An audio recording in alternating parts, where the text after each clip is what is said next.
Forgiveness is a bit of a big deal in Christianity, isn't it? It's very central to kind of who we are and what we do and what we're about. Forgiveness, I think the best way I can describe what forgiveness is that it is whenever you release someone from their obligation of a debt, of something they have incurred. Often, as we use it in a religious context, is talking about misdeeds.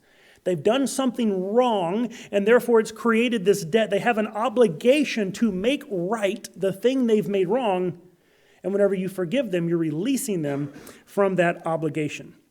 Right? Whenever someone has done something bad towards you, they have created a responsibility to make right the wrong they've caused.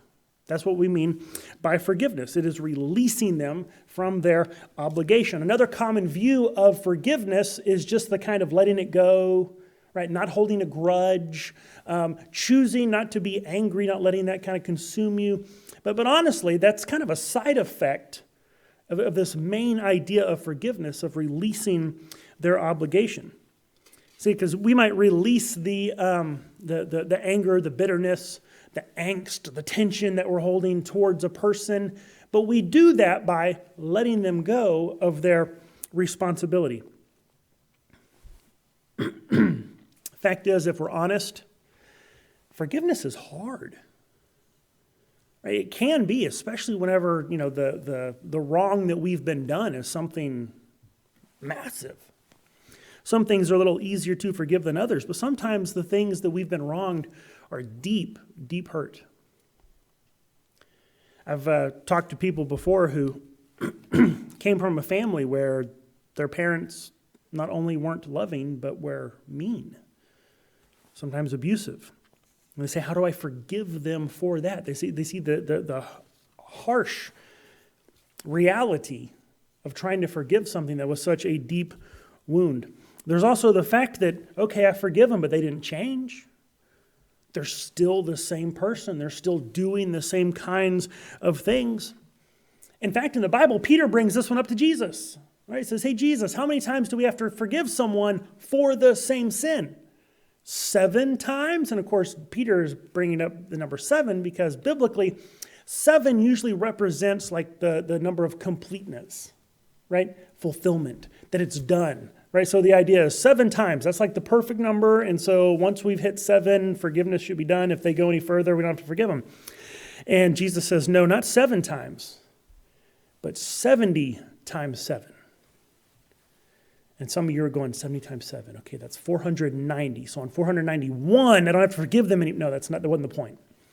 The point was that it's just so big a number that you don't run out. You always forgive, is what Jesus is saying. And that's hard, isn't it? Especially whenever it's repetitive. And there's the idea that, okay, fine, I might forgive them, I might release them, I might not even hold any more animosity towards them, but what, am I supposed to trust them now? Well, actually, the rebuilding of trust and relationship is a different issue than the forgiveness, right? Just because you forgive someone doesn't mean the relationship is magically restored, right? It could take time to heal the heart and the relationship.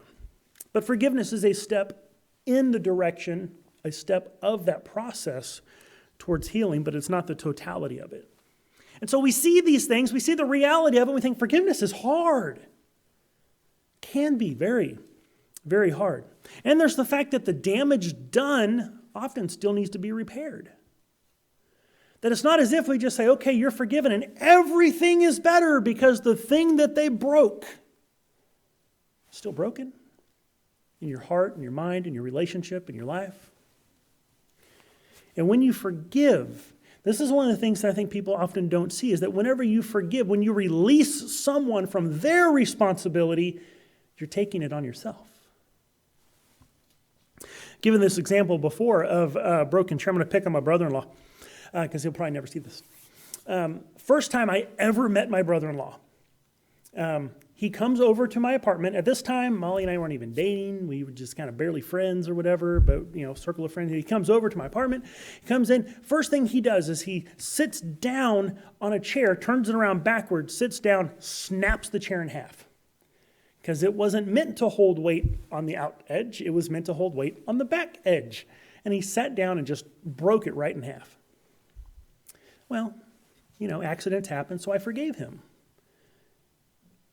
But I still have a broken chair. I still have a chair that needs to be replaced. So my forgiveness of him means I'm not expecting him to replace my chair. But I still got to replace the chair. So who pays for the chair? Well, not him. He's forgiven. It's got to be me. I took that responsibility on myself. It's no different whenever we're talking about some bigger harm that's done emotionally, psychologically in our life. The damage is still there, and whenever we forgive someone, release them from that responsibility, we're saying, I'll take this on myself. That burden that you created, that you should be the one fixing, you know what, I'm going to forgive you, and I'll take care of it myself.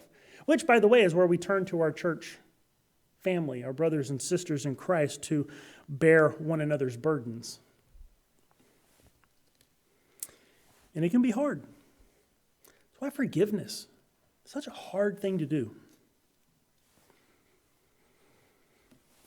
And I think that's why we need to stop and understand when you look at all of the trouble, the struggle, the hardship, how hard it can be to forgive someone, and stop and think, God forgives us. All the things that we've done to him, and he forgives us. Knowing how hard forgiveness is, to stop and think, and yet he forgives us. Glory to you, King of all days. Glory to you in the highest place.